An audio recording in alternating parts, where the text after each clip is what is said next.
Martin, as you know, this is the 24th annual Ethel Fortner Writer and Community Award presentation, and it goes to you, St. Andrew's Presbyterian College, on this, the first day of October, 2009. We're glad you're here. Thank you so much.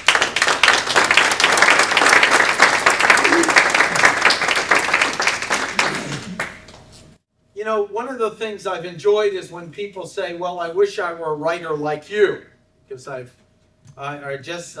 my book involved, the original book was 695 pages. I interviewed over 120 men talking about what does it mean to be a mentor, how do you deal with your grief, deal with your father, mother, all types of life issues. And put this together, and I had no idea how I'd make it work. I read fairly slowly, and I use text-to-speech a lot to make it so that I can follow things easier. And one of the things I enjoy is when people say, I'd like to be an author like you. You have several books out, you've done it. And I said, well, does that mean that you'd like to not enjoy reading, have text-to-speech, be worried that people are going to kind of find out that there's something less than you because you had a challenge with reading? Does that mean that every time you write a sentence or an email, you're worried of a grammar error that will go out and make you look less good? Does that mean you want to be able to, when you produce the book, think, I could never afford all the editing that's necessary to do that? Is that what you meant when you said you wanted to be a writer like me? And they usually go, well, no, I meant it comes easy for you. And I said, well, where's the easy part? Places like St. Andrews and experiences in life were great enough to open my ability to be moved by life. And it happened as I went along through life. And I remember the moment when I let life move me and the effect in my body, and frankly, it was a little scary, that moment. Can anyone relate to this? You ever remember when life moved you? You went, whoa, I'm not in complete control here. And then I decided, well, there's no going back, and I need to keep moving forward and continue to let life move me. And it's often felt like literally falling through fear into an unknown state, driven by a commitment and a purpose. And the purpose is something I just chose, because no neon sign came up and said, this is the purpose of your life. There wasn't like a delivery boy that rang the doorbell and he said, excuse me, I'm a little late. Here's the mission for your life. I just realized that if I wanted to live a life that had meaning, I had to choose a purpose and commit to it. And then we'll see how it works out. And the truth is, just about everything I do, short of maybe eating a little too many carbohydrates, is driven by my purpose. And it's a whole different way of living from the first part of my life. And that's what produced this book. The fact is, I felt called to do this. I moved forward, and then I start figuring out how I do it.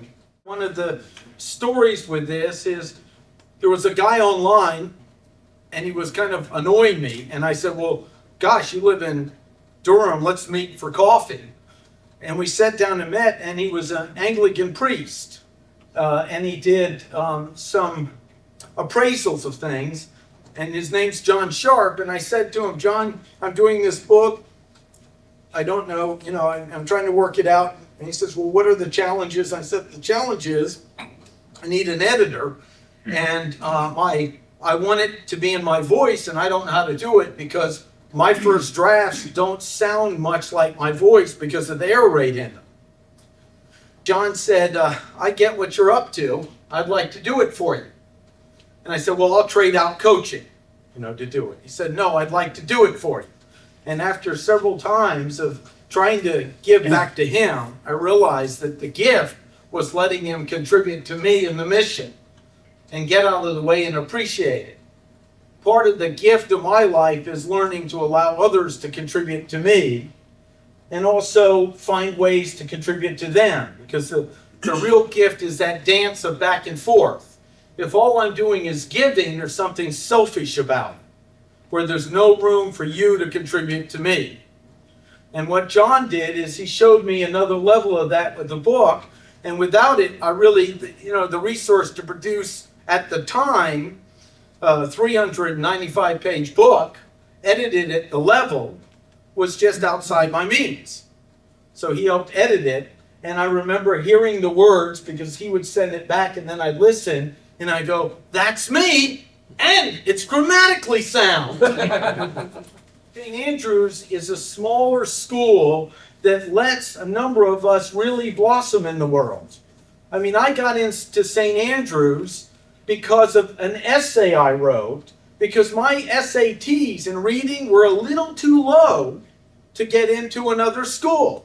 There were two challenges that I had at the time, was the reading and then a challenge with remembering proper nouns, like memorizing things. And I was able to come to St. Andrews on an essay and evidence that I would move forward and do something with my life, not just the numbers on the board. And that's, to me, one of the greatest pieces of this school. The next greatest gift of this school was the fact that the school set it up where we're going to have real diversity here.